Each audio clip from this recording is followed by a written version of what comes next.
Ils ne la remarquèrent presque pas lorsqu'elle monta à bord. Silencieuse, pas d'uniforme, place 9A, côté hublot. Elle n'avait rien d'exceptionnel, juste une passagère parmi d'autres. Quand la cabine secoua violemment, certains crièrent. Quand les lumières clignotèrent et que l'avion sembla geindre, d'autres prièrent à voix basse, mais elle ne broncha pas. Puis, un craquement dans le haut-parleur, la voix du commandant, plus tremblante qu'elle ne l'aurait dû. « Maverick, si vous êtes à bord, on a besoin de vous, maintenant. » Tous les regards se tournèrent vers elle. Et à ce moment-là, tout bascula. Avant de plonger dans cette histoire, dis-nous en commentaire d'où tu nous regardes dans le monde et si tu penses que ce genre de récit mérite d'être entendu, abonne-toi et reste avec nous jusqu'au bout. Le soleil du matin commençait à peine à grignoter la nuit sur le tarmac quand les passagers s'engagèrent vers la porte 18B, un de ces vols à l'aube, marqué par la torpeur des corps encore endormis. Hommes d'affaires jonglant avec téléphone et gobelets de café brûlant. Jeune couple, des coussins de nuque autour du cou, s'échangeant des sourires complices. Une mère promettant des bonbons à son fils pour qu'il se tienne tranquille. Rien qui sorte de l'ordinaire, sauf elle. Elle attendait au fond de la file, la capuche relevée sur ses cheveux sombres impeccablement tirés. Un sac de toile râpé, jeté bas sur l'épaule. Derrière des verres fumés d'un bleu discret, on devinait à peine ses yeux. Il pouvait être correcteur ou juste là pour brouiller les pistes. Elle ne disait rien, avançait quand son tour arrivait, ni sourire, ni soupir d'agacement. Rien que le silence. L'agent d'embarquement ne leva même pas la tête en bipant son billet. « Bonjour » murmura-t-il machinalement. Elle incline la tête d'1 millimètre. « Rangée 9A ». Elle traversa la première classe sans un regard, sauf un bref coup d'œil à la porte du cockpit. Juste assez pour que le copilote, déjà installé, remarque son allure. Il marqua un temps, intrigué. Sa démarche, une façon de se tenir que les passagers ordinaires n'ont pas. Puis il détourna les yeux. Elle poursuivit son chemin, glissa son sac sous le siège devant elle et posa ses mains croisées sur ses genoux. Pas de téléphone, pas d'écouteurs, juste une immobilité absolue. Les autres s'installaient autour d'elle. À côté, un monsieur à la cinquantaine plongé dans un journal économique. À l'autre côté de l'allée, 2 jeunes sportifs en pleine dispute sur des barres protéinées et la place pour leurs jambes. Plus loin, un bébé commença à pleurer. Le personnel navigant effectuait ses contrôles d'usage, fermant les coffres, comptant les têtes, répétant la chorégraphie millimétrée qu'impose chaque vol. À 6h52 précise, le vol 412 commença à rouler vers la piste. À 6h58, les rousses quittèrent le sol et à 7h05, ça commença. Pas un simple chaos qui vous secoue à moitié endormi. Non, quelque chose de plus brutal, comme si un ressort s'était rompu dans les entrailles de l'appareil. Le signal des ceintures clignota bizarrement. La voix du commandant résonna, posée mais tendue. « Mesdames et messieurs, nous traversons une petite anomalie technique. Veuillez rester assis et suivre les instructions de l'équipage. Nous vous tiendrons informés. » Il ne parle ni d'un moteur ni d'un système hydraulique. Mais elle comprit. Ses doigts se crispèrent sur la coudoir. Pas de peur, de calcul. Elle pencha la tête vers le hublot. Une traînée de condensation, fine, à peine visible à cette heure mais anormale, l'avion montait mais de travers. Dans le cockpit, les alarmes s'empilaient déjà. Le copilote balayait les écrans avec un malaise croissant. Pression moteur fluctuante, réponse des systèmes secondaires retardés, stabilisateur d'altitude inefficace. « On dérive sur la gauche » murmura-t-il. Le commandant hocha la tête. « Blême. Je le sens. » Il corrigea manuellement, mais la résistance de la machine était étrange. « Ce n'est pas de la turbulence », ajouta le copilote. « C'est interne. » Le commandant termina la phrase pour lui. « Oui, quelque chose cède. » Dans la rangée 9, la jeune femme avait déjà baissé sa tablette et griffonnait. Non pas pour passer le temps. Elle cartographiait, dessinait la silhouette de l'avion avec une précision désarmante, notait la position des moteurs, l'écart de vitesse, les cisaillements du vent. Personne ne la remarquait, sinon le monsieur au journal qui jetait des regards nerveux sur ses dessins. « Vous êtes pilote » hasarda-t-il. Elle ne répondit pas. Son crayon s'arrêta sur la dérive arrière, elle changea de page, recommença. Dans le poste de pilotage, la pression chuta dans l'entrée d'air gauche, une lumière rouge s'alluma. On perd de la poussée. Le copilote hésita. « Je contacte la tour ?»« Pas encore » répondit le commandant. Mais ses yeux scrutaient déjà les instruments comme si quelque chose ne collait pas. Comme s'il reconnaissait ce qu'il voyait, sans pouvoir y croire dans un avion civil. À 7h11, un second choc secoua la cabine. Plus violent. Des coffres s'ouvrirent, un ordinateur portable glissa sur le sol. Des cris éclatèrent. L'avion piqua légèrement. Les hôtesses s'agrippèrent au dossier. Le bébé hurla. Les sportifs se turent enfin. Et au milieu de tout cela, elle. Imperturbable. Le copilote la remarqua enfin. Non pas son visage, son poignet, la manche de sa veste avait glissé d'1 centimètre. Et là, à la lumière blafarde, on distinguait un tatouage. Discret, ciselé, une série de cercles concentriques autour d'un seul mot gravé dans la peau. M-A-V-R-I-C-K.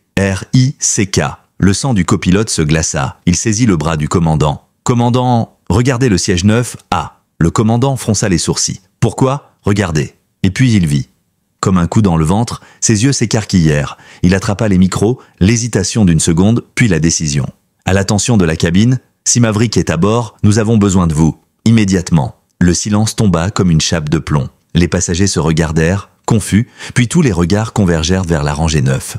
Mais elle ne bougea pas. Pas tout de suite. Elle referma calmement son carnet, le rangea dans son sac, ajusta son col. Et comme si elle enfilait une nouvelle peau, elle se leva. La tablette claqua, ses bottes touchèrent l'allée. Pas de panique, pas de questions, juste l'élan. Le monsieur à ses côtés balbutia « Mais qui êtes-vous » Elle ne répondit pas. Elle remonta l'allée et personne n'osa la retenir. Pas quand elle bougeait ainsi. Pas quand ils virent la main du commandant trembler légèrement en déverrouillant la porte du cockpit.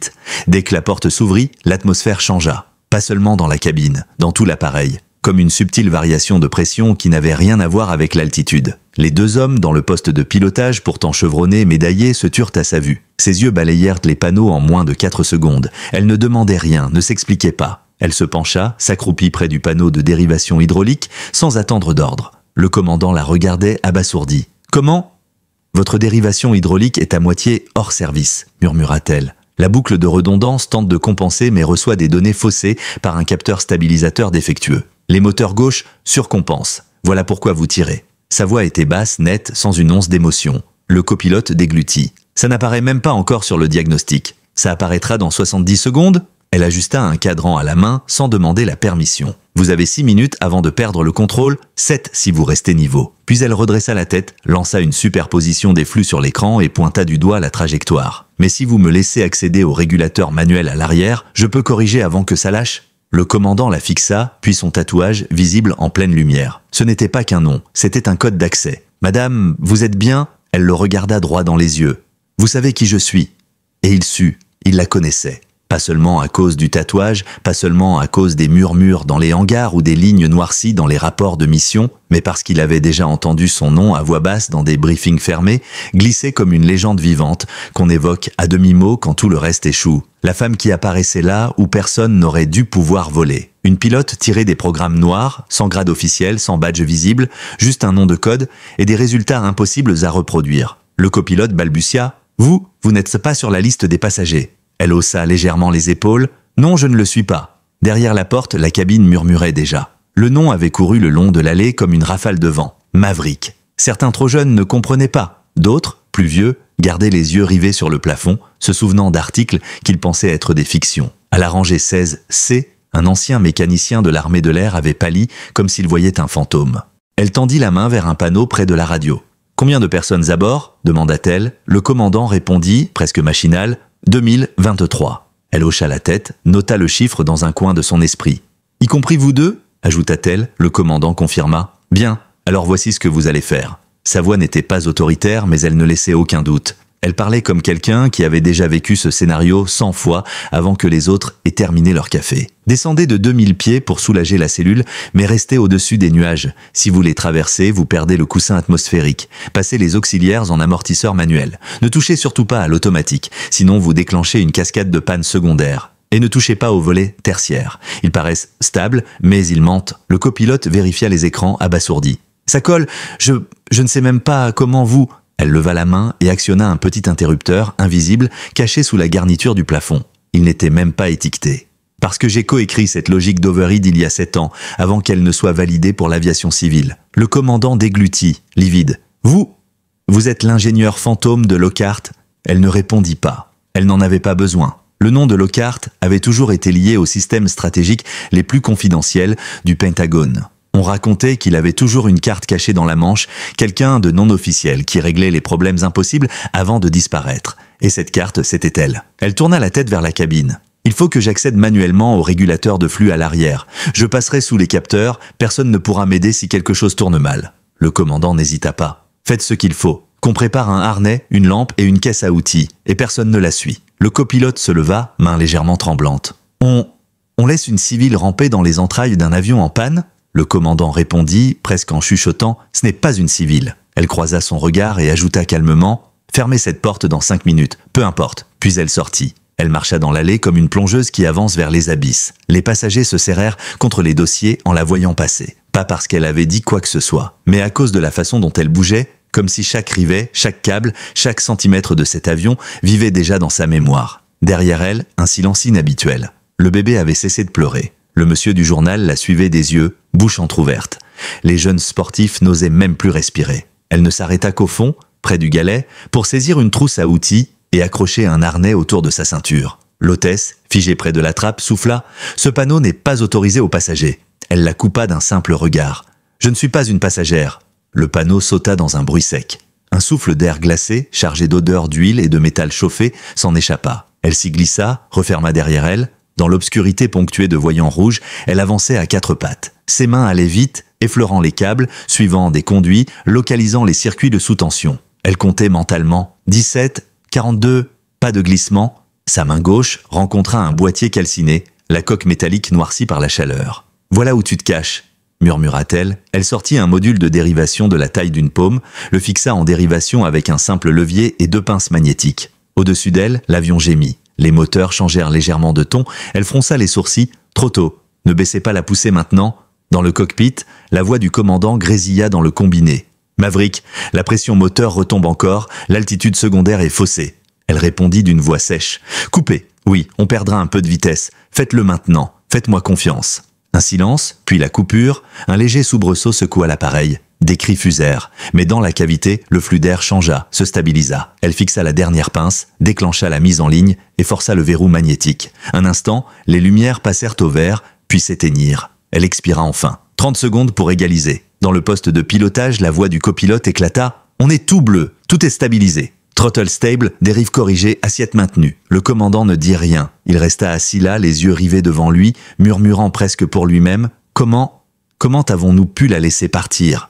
Quelques minutes plus tard, elle ressortit du panneau, une trace de graisse sur la joue, la veste légèrement brûlée. Toujours aussi silencieuse. Sans un mot ni un signe de tête, elle retourna à sa place en 9A, boucla la ceinture et ferma les yeux. L'avion atterrit 30 minutes plus tard, à l'heure. Mais personne ne se leva quand les roues touchèrent le sol. Pas avant qu'elle ne le fasse, et personne, ce jour-là, n'oublia jamais son visage ni son silence, et encore moins son nom de code. Les portes du terminal glissèrent dans un chuintement hydraulique. Une bouffée d'air conditionné frappa les passagers qui s'éparpillèrent dans le hall, certains pressés de retrouver leur quotidien, d'autres encore sous le choc. Mais beaucoup se retournèrent, cherchant des yeux la femme de la rangée 9. Elle ne suivait pas la foule. Elle s'arrêta juste avant la sortie du jet bridge, remit son sac en place sur son épaule. Aucun agent ne vint lui poser de questions. Comme si tout l'aéroport, instinctivement, savait qu'il valait mieux la laisser tranquille. Mais quelqu'un la regardait, deux agents de la sûreté, près d'une porte discrète, échangèrent un signe. L'un tapa son oreillette, l'autre envoya un message sur son téléphone, puis hocha la tête. Plus loin, près d'un couloir non balisé qui s'enfonçait dans les coulisses, un homme en costume gris anthracite se tenait immobile. Aucun badge, aucune arme visible. Mais la façon dont il se tenait, droite, détendue, mais immuable, trahissait des années de service. Elle le remarqua tout de suite, rien qu'au léger mouvement de sa tête. Elle s'y attendait. Comme si cette rencontre avait été chorégraphiée avant même que l'avion ne se pose, il fit le premier pas. « Madame », dit-il presque à voix basse, les mains croisées, elle hocha brièvement la tête, il baissa encore la voix. « Une voiture vous attend. Pas ici. » Elle cligna des yeux. « Contention classifiée ? Révision de situation ?»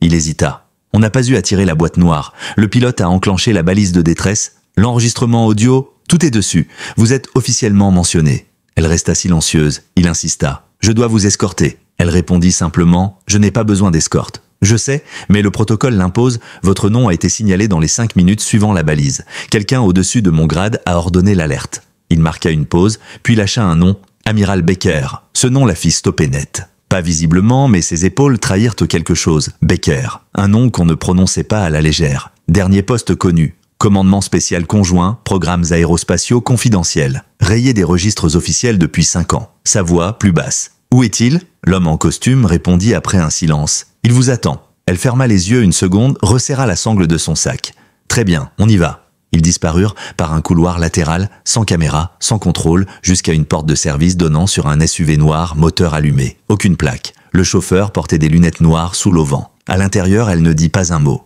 Dans le rétroviseur, l'homme en costume demanda doucement « Vous volez toujours ?» Elle ne cligna même pas. « Je n'ai jamais arrêté. » L'homme en costume hocha légèrement la tête, comme s'il s'attendait à cette réponse. Puis, en effleurant la portière du bout des doigts, il murmura presque pour lui-même « On m'avait dit que votre dossier avait été effacé. » Elle répondit sans détourner les yeux de la route « Il l'a été, mais Baker en a gardé une copie. » Un silence s'installa. Puis il demanda « C'est lui qui vous a donné ce nom, pas vrai ?» Maverick ?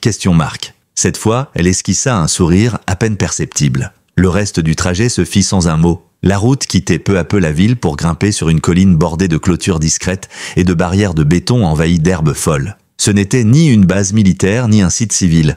Rien d'identifiable. Les portails s'ouvrirent sans intervention, comme si leur venue avait été attendue. Ils passèrent un héliport vide, puis 2 hangars au toit cabossés par les ans, avant de s'arrêter devant une sorte de bunker au mur de béton brut surmonté d'antennes anciennes. Le SUV s'immobilise. L'homme en costume descendit le premier, fit le tour et lui ouvrit la portière en silence.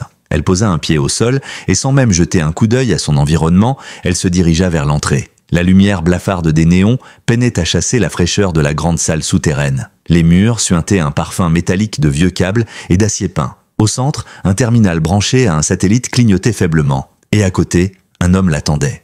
Il avait vieilli, les tempes grises, les traits plus creusés, la voix un peu plus râpeuse, mais il n'y avait aucun doute, Baker, celui dont le nom avait disparu des organigrammes il y a des années. Elle s'arrêta net. Il leva la tête, la fixa un long moment avant de parler. « Alors c'était vrai, tu étais vraiment sur ce vol ?» Elle le toisa, glacial. « Et toi, tu avais ce vol marqué. Tu suivais ma trace ?» Il haussa un sourcil. « J'avais juste programmé une alerte sur ton nom, au cas où il réapparaîtrait un jour. » Elle croisa les bras. « Tu me surveillais. » Il la regarda droit dans les yeux.